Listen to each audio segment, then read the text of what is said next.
Hi, comic book fans. I'm Joe, and welcome to Anachronic Comics and episode 4 of 101 Dark Nights with a K. Okay. This is our fourth episode. I got my pal Dave here with me. Hi, Dave. How are you? Hi, Joe. Yeah. I'm doing This good. is Dave's brainstorm, basically. We are putting together a number of episodes for a first season.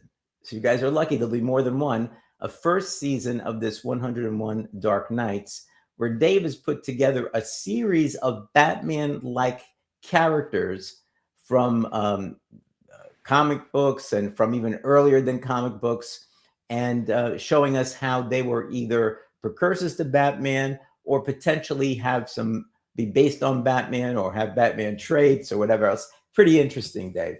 So right now we're going to get into the Bronze Age. We've done pre Golden Age, Silver Age. We're into the Bronze Age. So we're going to see how Batman, relates to these fictional characters. And I think, Dave, you had indicated so far we've gone through. I think the number is actually 62. Why don't you give us a little bit of an introduction about the Bronze Age and what we'll be looking for? Well, things start to get a little bit more serious in the Bronze Age. We don't see as many analogs of Batman there. And the characters also branching out again into other publishers besides DC. You'll see that as we go through these characters. And there's not, like I said, there's not really many. I think we have a total of 9 altogether that we can go through. Okay. So whereas, guys, the prior shows were a little bit longer because we had quite a few, you guys are lucky this is a short one. But don't miss the other ones. I'm going to put the link for these both in the description and for the playlist at the end of this video. So make sure you take a look at them. Some of them are pretty cool like today. All right, Dave. It's all yours. Okay, let's bring up our first contestant. Okay. And there he is. He looks familiar. Oh, yeah. Well, of course, this is the depiction of the Bronze Age Batman. All right. So Bronze Age Batman is just Batman. And so the Bronze Age was really kind of like the Neil Adams Batman, at least visually, right? Exactly. Yeah. Yep. Yeah. So that was pretty cool. It's one of my favorite Batmans, actually. He and Denny O'Neil brought him back to I am vengeance. I am Batman type of person. All right. Okay. Next one up. So this is the real first contestant coming up. Yep. And if I can click on it, we'd be good. Here we go. Who's this? This is Blackwing. Blackwing, not Nightwing. Blackwing. Blackwing. And he first appeared in Marvel's Daredevil, number 118, in November of 1974. Wow. He was created by Jerry Conway and Don Heck. He was a villain, but he shared several similarities with Batman. Okay. Both had a bat-themed identity. Blackwing takes it even further because he actually trained and genetically enhanced bats as weapons and surveillance agents. Oh, is that that's who's flying around them there? They're actual bats? They're actual bats. Okay. Like Batman, he relies on advanced technology instead of natural superpowers. He had a bat-shaped glider. He used razor bats, which was similar to batarangs. Yeah. And he wore various armored suits. Some of them featured built-in gadgets like laser beams, grappling hooks, and sensory enhancements, X-rays, and infrared vision, and the like. He was a naturally athletic human, but he reached high levels of combat proficiency. He was also wealthy because his father happened to be the mob boss, Silvermane, and he was part of the Magia crime syndicate. So there are quite a few similarities here with this villain and Batman. Yeah. So which issue of Daredevil was that? Because I might want to look it up. Number 118. 118. Yeah, I've never heard of this guy before. All right, definitely one that I got to look up. All right, let's take a look at the next one. All right, we are. Now, visually, you might say, huh? He doesn't look anything like Batman. But this is Challenger. And he was introduced in 1981 for the Justice Machine #1, which was by Noble Comics. Challenger, who went by the name of James Conrad, was created by Bill Messner Loebs and Mike Gustavovich. He serves as a non-superpowered leader of the Justice Machine, who everyone else had some type of superpower within that group. He was a highly physically adept combatant and a skilled strategist, and he coordinated all his team's effort. To compensate for his declining physical strength, he utilized an extensive array of self-invented gadgets to remain effective in the battle. So did he have some sort of disease or something like that? Or what happened? I'm not sure exactly what was causing him to lose his strength, but he was compensated with the technology instead. And what just repeat for me again, because I was like a new one on me. What's the name of the company? And it was Noble Comics, and it eventually became Comico. Oh, okay. That one I know. Maybe it didn't become Comico, but the title itself transferred to Comico. Oh, okay. No, interesting. All right. Next one up. Okay, the next one up is Le Peregrine, created by John Morita Jr., Bill Mantlo, and Stephen Grant. Le Peregrine, otherwise known as Alain Racine, first appeared in Marvel Superhero Contest of Champions #1 in 1982. He was a writer by profession and a French superhero and mercenary, utilizing specialized falcon-like costume for flight, and he excels in savate, which was the French kickboxing method of fighting. Okay. Right? Yeah. He also relied on the technology rather than superhuman abilities. He's often compared to the Falcon. He shares many key traits with Batman that align him with the Dark Knight. Like Bruce Wayne, he has no inherent superhuman abilities. He's a regular human who relies entirely on his own training and technology to fight crime. I could see where people would say comparing him to the Falcon, but his look in many ways is a Batman look to him. Right, right. Yeah. And also he uses a high-tech wingsuit and various gadgets to fight crime. He used tools similar to Batman's utility belt items, including gas grenades, napalm bolas, taser darts, radar tracking devices, infrared goggles, and he was said to have a gifted intellect and being a superb detective. Sounds Batman-like to me. Right. Okay. So French superhero, huh? Got it. Yep. Again, another Marvel character. Yeah, Marvel. All right. And again, a new one on me. I don't know who. I never saw this guy before. Okay. Next up. Now, this one looks kind of weird. Evil.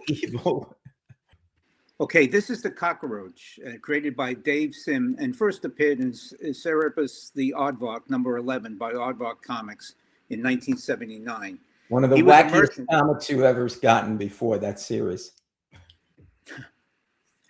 He was a merchant that was living a double life. By night, a merchant, but at night he would become the Cockroach.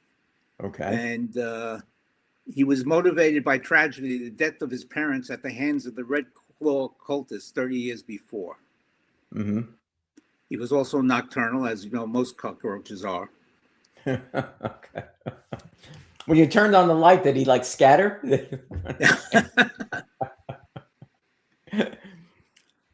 Turn off that light. Okay, that's a weird one. But Cerebrus, I picked up one or two of the comic books, I don't know, years ago, because I heard about it. And actually some of I think #1 is worth a lot of money. Yeah. And when I read through it, I go, I don't even know what the hell's going on here. It was just complete craziness. So anyway. Now, this character emulates other heroes throughout the storyline, but the Cockroach was the one that was supposed to be a Batman-like one. Supposed to be a Batman-like? Okay. Yeah. All right. Let's check out the next one.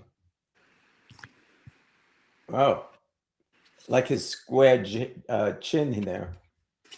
This is Birdman. Makes sense. This is a British comic character from the strip Birdman and Chicken, and was created by Trevor Metcalfe and published in Crazy starting in 1976. It was a deliberate lampoon of Batman. Just as Batman has Robin, Birdman has this Birdman, otherwise known as the Squawk Knight, is accompanied by his sidekick Chicken. In a jab to the Boy Wonder title, Chicken is nicknamed the Boy Blunder, Yeah. which I think also came out in Batman 66 a couple of times. Yes. Yes. Right. Correct. Correct. And while Batman is a master strategist, Birdman and Chicken are depicted as bumbling and inept, and often succeeding by accident or through ridiculous means.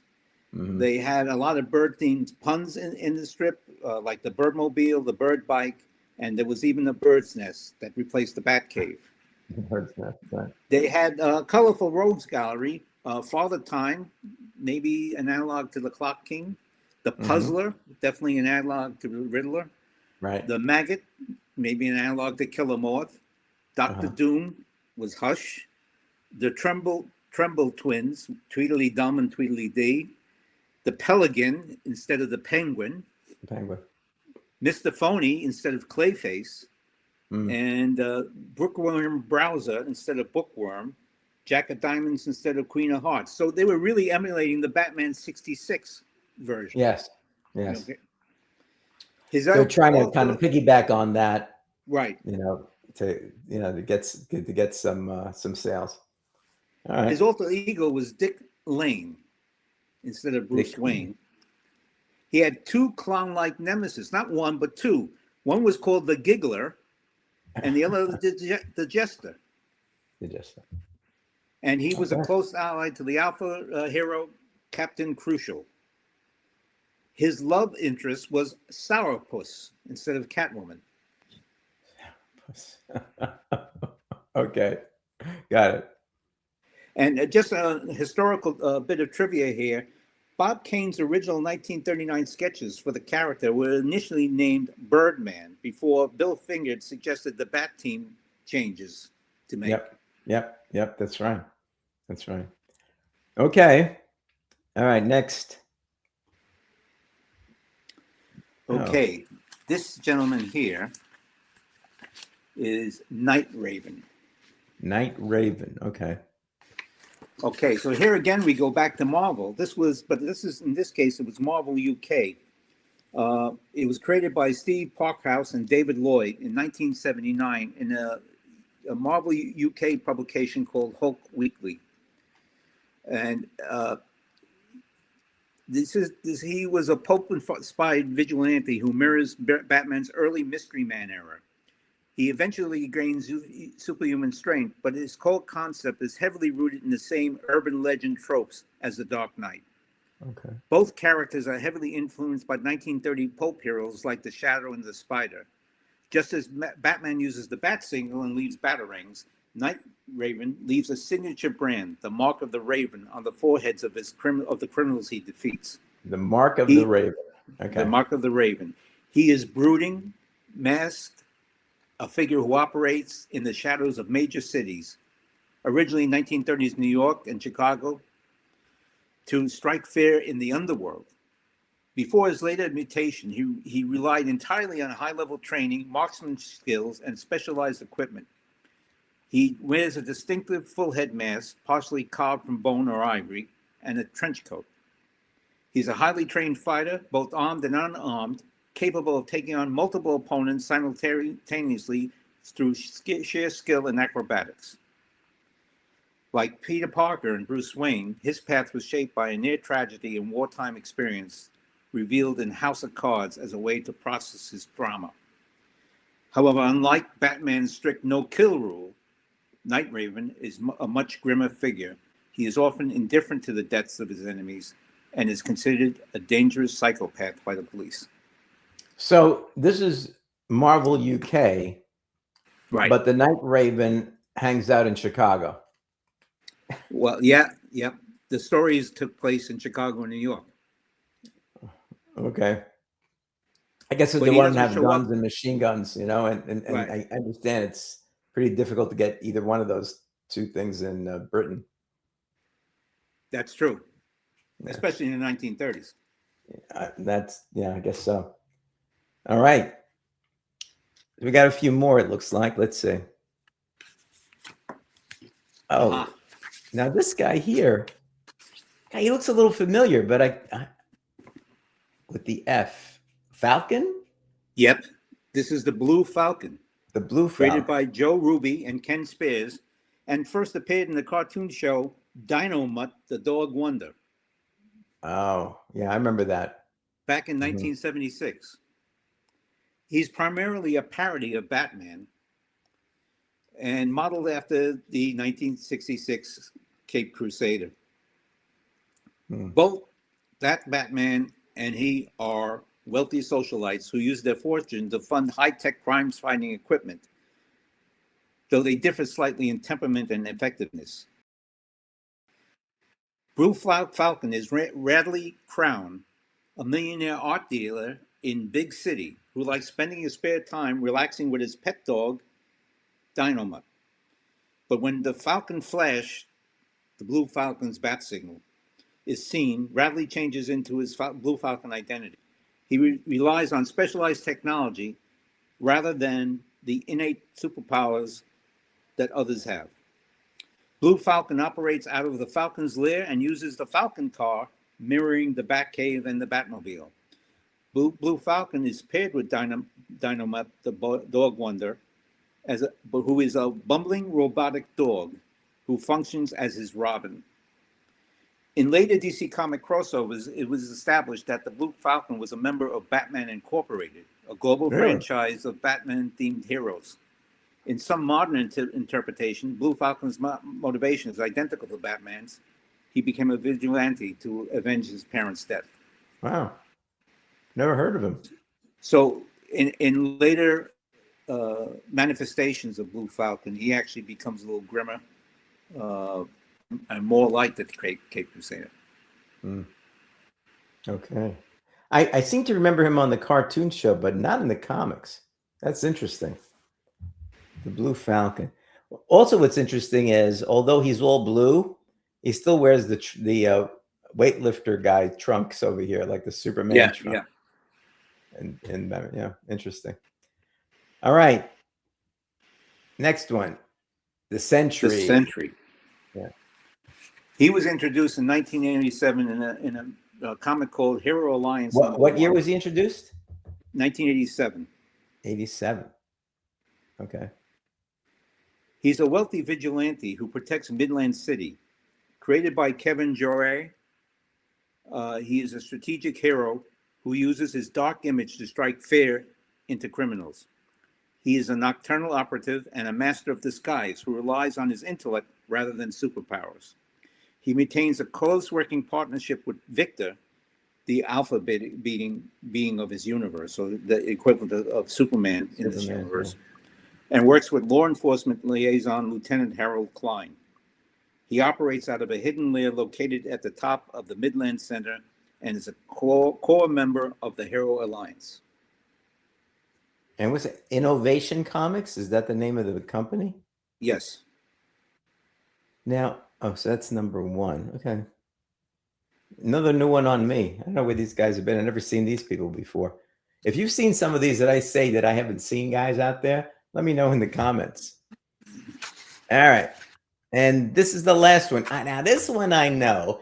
And I have to say, I really wanted to get involved with Moon Knight and collect them. And I forget which volume it was. I started buying one volume when it started out because he was Batman-like to me, you know? And then I saw the TV show also. And unfortunately, that one particular volume, I went through about 7 or 8 issues, wasn't that good. So I stopped collecting it. But why don't you tell us about Moon Knight? Okay, another Marvel entry here.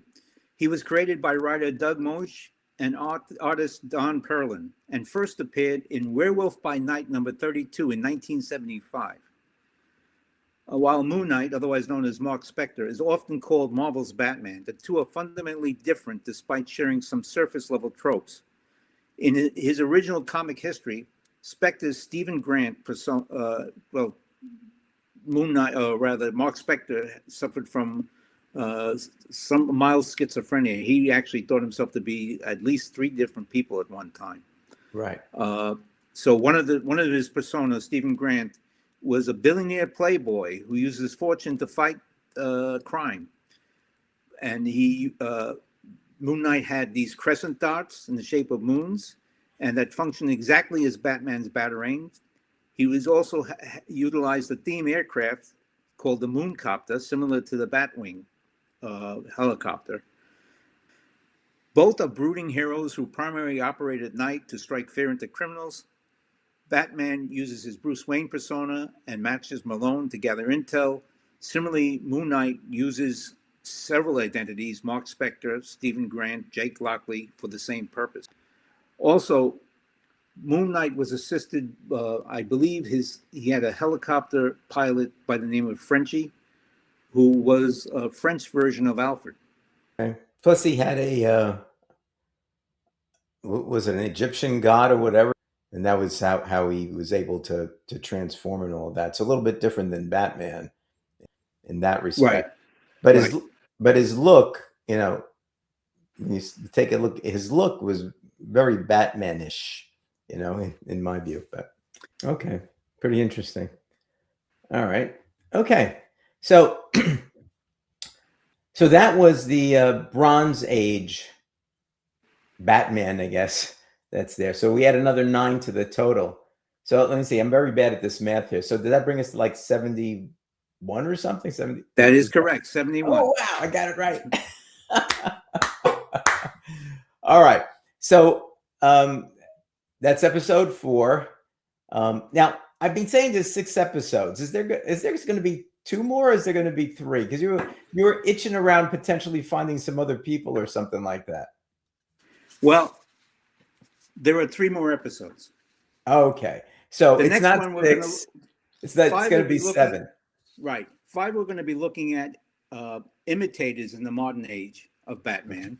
Okay. And 6 is going to look at imposters in the modern age of Batman. Okay. And the last episode for this series, this season, is going to be Lost Dark Knights in the modern age. Dark Knights in the modern age. Okay. All right. Sounds good. So the next one is the modern age, basically, is what we're going to do. All right. We're going to follow the same type of routine. All right. Well, I still think this is really interesting stuff. Hopefully you guys think it's interesting too. Don't forget, this was episode 4. So we started with episode 0. Okay. So 0, 1, 2, 3, and 4 are in the can. That's 5 episodes. We got 3 more to go. All right. So again, take a look at the description below for the link, or when we end this, it'll be right there. You can click on that and you can watch all the prior episodes if you have not. All right. And with that, thanks for watching, everybody. Appreciate you. Thanks, Dave, for another exciting episode. And we'll see you in the next one. Take care. Bye-bye. So long, everybody.